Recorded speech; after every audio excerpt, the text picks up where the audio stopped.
cracking, everybody? New video. So today's video is gonna be it's a sensitive topic, touchy topic, touchy subject. So you see the thumbnail. Within the Department of Corrections, people lose their lives on a regular basis. It's an unfortunate part of that lifestyle, but when you think about it, when you have men who are doing life, men who believe that they're gonna die in prison, men who are filled with hate, men who are hurt, men who are addicted, they're not in the right state of mind, and they're gonna act accordingly. But this video isn't about in-house killings. It isn't even about killings amongst rival factions. This video is about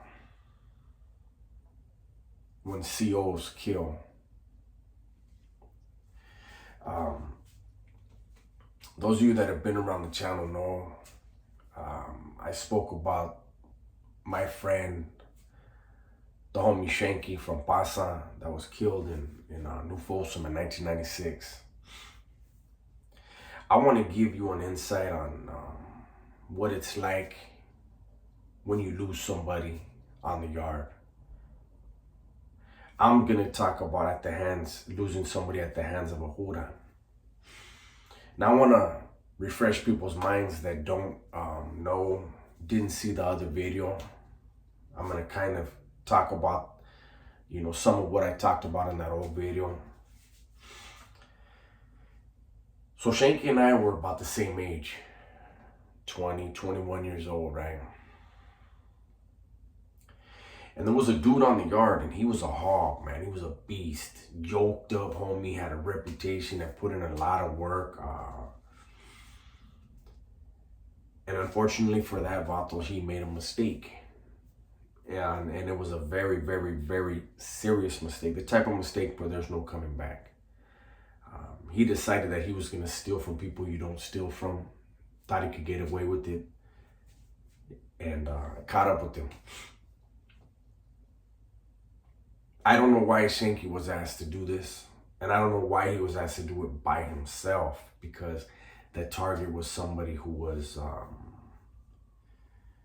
no joke. But he was a cool ass dude, eh? But his addiction got the best of him, and he decided to, stick his hands in a cookie jar that was way too hot to handle. And I remember the day it was gonna happen. I knew it was gonna happen because of who my cellie was. But this individual knew. He sensed that something was going on. And I was watching him, and a few different times he posted up right next to me. And I was, hey, what's up, homie? Hey, hold on, I gotta go do something. I'll be right back. And he was following me around. And I remember at one point thinking, is this Vato thinking of getting off on me in order to avoid what he feels is coming? But if that's the case, I was gonna have to take that ass whooping, because there was no way. That Vato was yoked and vicious. I was at the time a little skinny ass dude. I had the heart and the balls to go there with them, defend myself, but the truth is what the truth is. I was like, damn, man, I know this Vato ain't fucking, I'm gonna do it that way. But so went through the whole yard, nothing happened. Yard recall, that Vato was shaking hand. All right, almost, I'll holler at you. I'll see you tomorrow. One of those things. And as he went to shake somebody's hand, Shanky moved on him, tried to hit him in his heart, went through the armpit, boom, boom, boom. And when the Vato was shaking hand and he got hit, he turned around, and when he saw it was Shanks, him and Shanky they were both from the SGV. And he saw him, he was like, you? I was like, all right. Boom, and he took off. They lived in the same building. The Vato made it back in his building, which is a no-no. That's not supposed to happen. Anyways, he made it back to his cell, passed himself up. When it was chow time, they went to chow. The vato that had got hit was sitting at one row. Shanky was sitting in the row next to him. When they called that vato's row, he got up and then boom, he got off. And he beat the fuck out of Shanky. And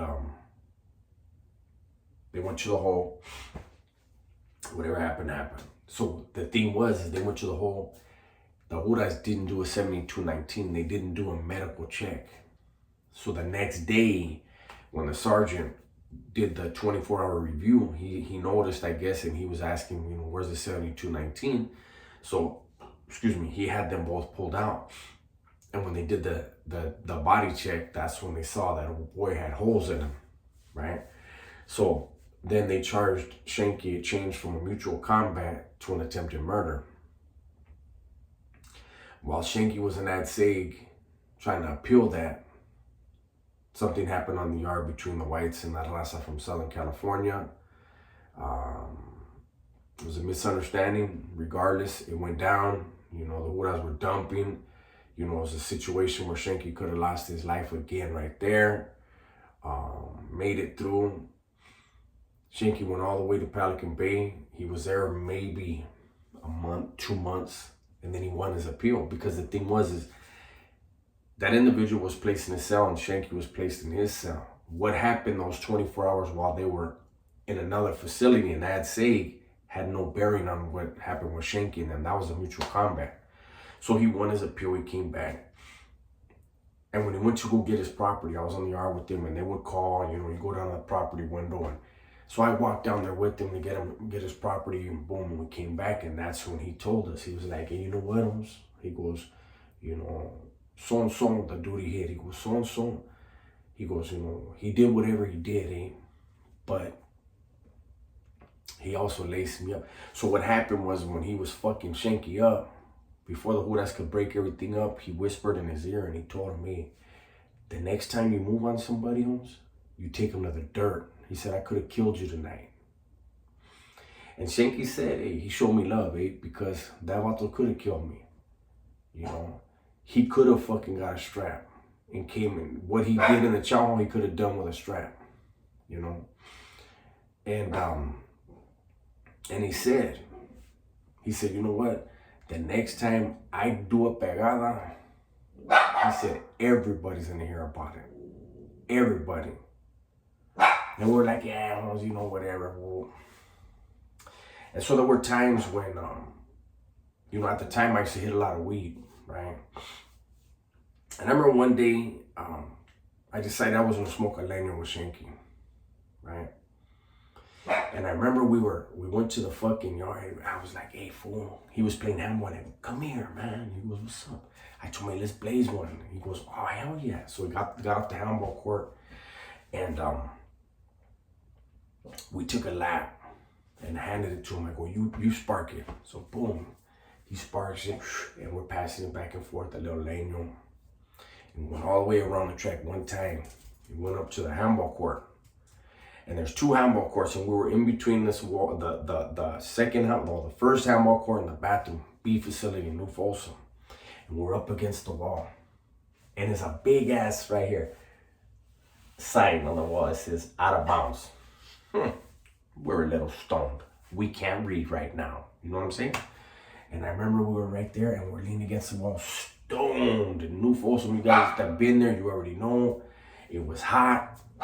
It was warm, but when you're stoned, it just felt good, eh? And we're leaning against the wall, and I remember I was like this, and I was like, I said, damn, Holmes, this shit feels good, huh? And I remember I had my eyes closed, and without opening my eyes, I just heard Shanky. He goes, and I'll never forget that. Sorry about that. My dog was going a little crazy. But anyways, so, you know, that was just a little memory that I always remember of Shanks. You know, that was my buddy, man. We used to chill. And so anyways, it wasn't long after that little, you know, bud incident. I got into an incident. Shanky wasn't on the yard that day. And I caught my first shoe term. I did a story about that. It was a basketball game between the Raza from Southern California and the Bulldogs. Got out of hand, and I wasn't even playing, but it is what it is. Me and one other dude that weren't playing, we fucking ran over there and jumped in. I wound up getting shot at by C.O. Best, who's actually killed a lot of inmates. I got lucky that day; he didn't kill me. And then I think it was 3 months later is when the riot happened on B facility, right? Shanky was on a section of the yard. He was underneath the chapel. He was, getting his money right there. And one of his closest camaradas was by himself. Well, him and one other individual was down on the bottom of the yard in the area called Blood Alley. Those that were there will remember there was only 2 vatos in Blood Alley. And there's a specific group of Bloods, prison group I won't name, that were really thick, very organized group. And they were in Blood Alley that day. And, the 2 Raza they had their hands full. And Shanky saw that his camarada was one of the ones in there. And from where he was to where it was all the way across the yard. And Shanky was like, that's my friend. Took off running across the yard, would get down, jump back up, run over there, get down, jump back up. Unfortunately, there was a hura between him and Blood Alley. Shanky's running with a knife in his hand. The officer called a certain code into his thing, and Shanky got shot. They shot him in his right butt cheek. Unfortunately, he was bending down to get down when they fired. The bullet hit his hip bone, went across his chest, blew out his aorta. Nobody knew he was dying. He was bleeding to death. First person they scooped up off the yard when everything stopped, because once the Raza saw that Shanky was hit, they were like, hey, we need to get the homie off the yard. The Judas got him off the yard. We were going to hit the Judas, and I'd say behind this, and I know what happened because of this, because they came to the back and they went to my cell and one other cell and explained themselves. The 2 Judas that actually escorted him, and they said that they picked him up and they were pushing him through. He was going into control, B facility control, and he looked at the Judas and he goes, hey man, did I get shot? And the Judas told him, yeah, you did. And the Judas said he looked at him and he looked away and he goes, where'd I get shot? And the Judas told him, in your right butt cheek. And he looked at the Judas and goes, all right. And he put his head like that and he just closed his eyes. The Judas said, from that moment, the slider opened, they pushed him through, another slider opened, and then they looked down at him to tell him to say his CDC number, and he was white as a ghost. He was dead. He had bled out.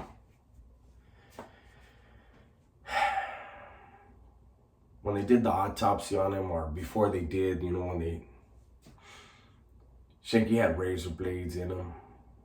Shanky had deodorant because there was no deodorant. There was no cosmetics in that hole. That hole was treacherous back then. He had the necessary thing. He was ready. He was geared up. He was ready that day. He was ready to die, and unfortunately, he did die. Now, back to what I was getting at is, I will admit the arrogance of the Raza that day. Those of us that were in that SAG, we knew what was going to happen and when it was going to happen. That's just the nature of prison, right? And so when they were bringing the Raza in, they were coming through, hey, what's up, homie, what's up? And you saw the blacks that didn't have to go to the outside hospital, that just went to the infirmary and got patched up, and they came and they had bandages all over them. And, again, you guys know I keep it real, eh? Who we were then, who I was then, we thought it was funny. We thought it was funny to see our rivals hurting. And we thought it was a proud moment when we saw our homies coming in like nothing. What's up, homies? You know what I mean? All right, homes, I'm going to sell. Woo. All right, homeboy. Right? And then they shot the weed on A. They killed the homie. And my Sally and I were both friends with Shanky. And I remember just thinking like, fuck, we gotta whack one of these Hudas for this. Because the initial was, they domed him, They domed his ass. It was on purpose. But like I said, the Hudas, the temperature changed. The temperature turned up. They felt it. They knew. Holy shit. These guys are mad. And this was back in New Folsom, I'd say, at the time when the way they used to do it was, if I had a medical ducket and my cellie didn't, they would come to the cell and they would say, so-and-so, my last name, cuff up medical. And they would tell my cellie, step to the back of the cell. They wouldn't cuff him up. So we knew it was going to be easy to whack a Huda. And that's why they sent the 2 Hudas that actually escorted him.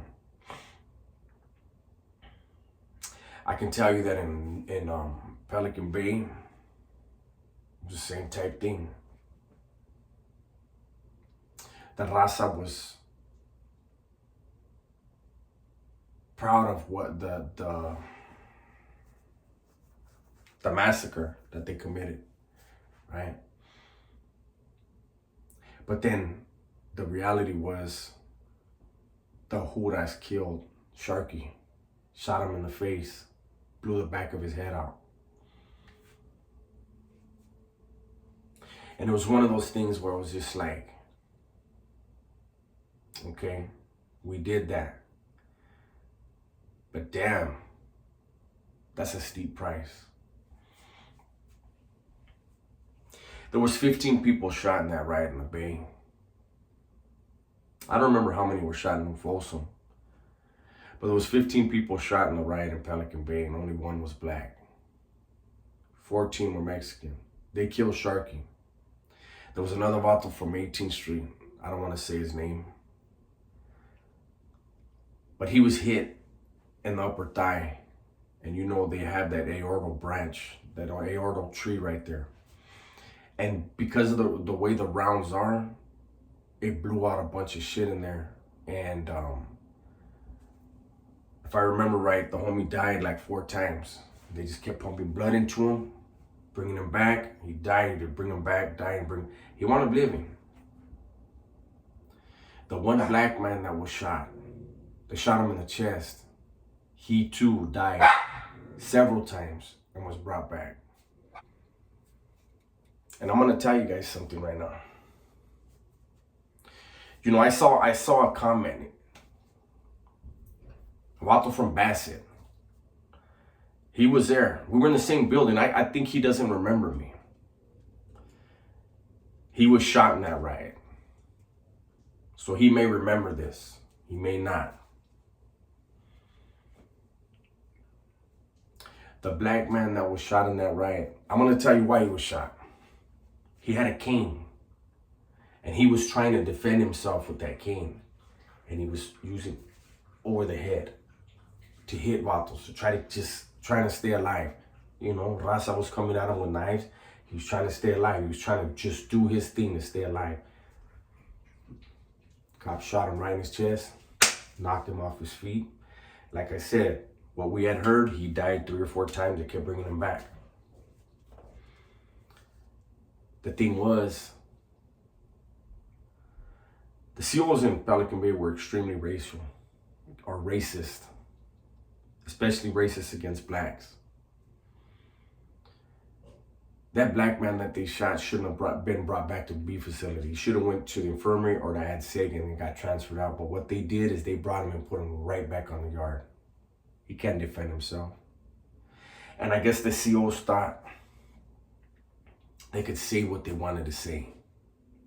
And this goes back to what I keep, these last few videos have been about. It was on an escort. It was all Raza for getting escorted for medical. And one of the COs said, yeah, that N that got shot we put him back on the yard. Let's see if he can defend himself. And one of the homies looked at him and said, hey, why you call him that? And the Buddha was like, what? And he was like, why you call him that? You think we're impressed by you disrespecting him like that? And that's the things that people don't understand. Like, the war wasn't personal. It was business. It should have never happened. Those that were there and know what really happened know how hard the Raza tried to avoid having to do what they did eventually. This video is just to let you know, like, when somebody's lost in battle in there, I could tell you that some of the blacks cheered that Shanky was killed in the bay. We didn't hear of any cheering in New Folsom, but for some reason in the bay, some of the blacks cheered that Shanky was killed. None of the OG blacks did. One of them actually hollered at me and said, I will never celebrate a canine killing any convict. So the Raza was hurting, some of the blacks were cheering. But at the end of the day, anytime a CO kills any convict, it's a bunch of bullshit. I'm gonna go ahead and bring this to a close. Hopefully you guys enjoyed the video. If you did, make sure you subscribe, make sure you like it, make sure you comment, all right? With that, I'm out.